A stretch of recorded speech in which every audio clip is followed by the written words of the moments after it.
Thank you very much. I'm very both challenged and excited to be here. Challenged because I'm following Yaron. That was very powerful, Yaron. Thank you very much. Also challenged because I've got tons of material and I'm going to be racing to get it in under 10 minutes, but I know you're going to keep time on me. And excited just to be here sharing with you. And the other reason I'm excited, I just want to share with you, I've just been offered a book contract with Bloomsbury to talk about my travels and what I've just been doing recently. So thank you. So interestingly on that, when I wrote the first version of the manuscript, I put it out on Facebook and I said, look, I've written this book, can I have some ideas for a book title or book suggestions? And 45 people very kindly came up and offered me some brilliant suggestions on what I could call it, apart from one person. And this guy's name, I've no idea who he is or where he came from. I guess I could probably call him my first hater. And basically, he put on my Facebook feed, he said, how about the diary of a privileged arsehole? And it's like you don't even know me. It's like, fuck you. So his name is Jim Spate. It's burnt in my brain now. Anyway, so I want to share a specific story of when we sailed around the world, and the message behind it. I want to talk about values and how values literally saved my children's lives. Because I remember when I used to be back in corporate world many years ago, I used to think that values were just a whole bunch of bullshit. And I worked in a large corporate, and everyone said, you've got to do values, and I just like, you roll your eyes and just think it's nonsense. So, I'm going to take you on a journey on the story. So, imagine a small sailboat, okay, with a living space no bigger than this red carpet that I'm standing on here. We're 500 miles from the nearest piece of land deep in the Pacific Ocean. And on board, there's me, there's my wife, and there's my 3 young children. And they're aged just 2, 7, and 9. Who here's got young children, by the way? Okay, quite a few. So you know what it's like looking after kids that sort of age. So we're out there and we have complete power failure. Now, what does that mean? In the real world, you have power failure. Well, you call out an electrician and he comes around and fixes your lights and you carry on. But when you're out there 500 miles from the nearest piece of land and you have power failure, that is a life-threatening situation. Why is that? Because you've got no power for navigation, so you don't know where you are. You've got no power to run the batteries, to put lights on. You can't run the cooker, you can't run the engine, you can't run the winches, you can't run the toilets. Everything is dead. So the closest analogy I have for it, who here has seen the film Apollo 13? Remember that film? So all the astronauts are up there in space, 3 astronauts up there in space, and they have complete power failure. And our situation was a little bit like that, apart from the fact that they had 100 rocket scientists back at Cape Canaveral, and they were figuring it all out. It was just me, my wife, and the 3 kids. And, you know, we were sitting there saying, what the fuck do we do? How do we get out of this? And I ask you, what would you do? You're 500 miles from the nearest piece of land with your 3 young children and your wife, and you put them in danger. And it's worth adding as well, by the way, we had huge seas and you know, big winds, sort of 40, 50 mile an hour winds, because you always do when the shit hits the fan, don't you? So, what would you do? Well, the answer to that question actually goes back 5 years earlier, because our plan to sail around the world was actually a 7-year plan. And when we first came up with the idea to sail around the world, it was utterly laughable. I had a business at that time. We had sales of about £400,000 and we were losing a ton of money. And the thought of buying a boat and sailing around the world was utterly laughable. So that's what everybody did, of course.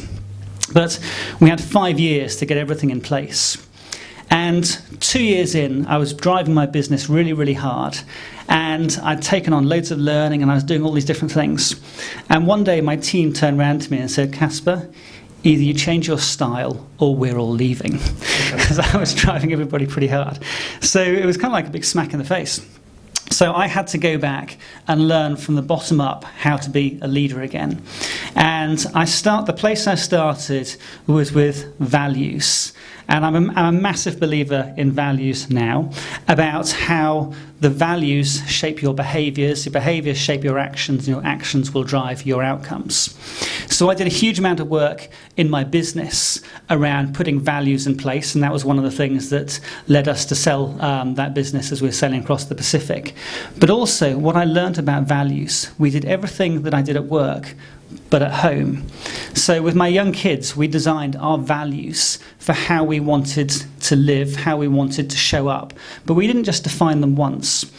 Every single day we anchored them. So we'd have values prizes over breakfast on the boat. Our values were summed up by the word laugh. There's love, action, understanding, go prepared, and happy. And every day we would say, 5 minutes, right?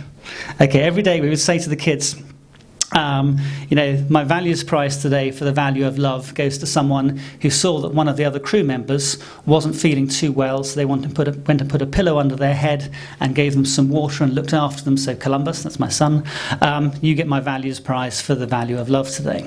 So we didn't just create the values, we anchored them every single day. And by the way, I did the same thing in my business, but on a weekly basis, and just embedded and ingrained those behaviours. So when the shit hit the fan, we're out there in the middle of the Pacific, how do we show up and how do we respond? Well, we live the values, of course. So my wife and I thought, okay, how are we going to deal with this? So we thought the first thing we need to do is to put some humour into it. So we said to the kids, we've got no power. That means the toilets don't work anymore. So we introduced them to the bucket and chuck it system. And so within the space of a couple of minutes, the kids were howling with laughter as they were lining up on deck to poo in the bucket and chuck it over the side. So we kind of sort of broke the ice on the situation. But for the next 4 days, my wife and I, we had to hand steer the boats for half an hour at a time. And literally we're steering by the sun, the moon and the stars. And we are sort of, eating cold baked beans, and we got some spare water. So we were prepared for situations like this. But the waves were breaking over the top of the boat, and it was brutal conditions. But how we responded and how we reacted, I think, is one of the proudest moments that I've had, because we lived our values of love, of understanding, looking after each other. The compassion and the way we worked together as a team was just amazing.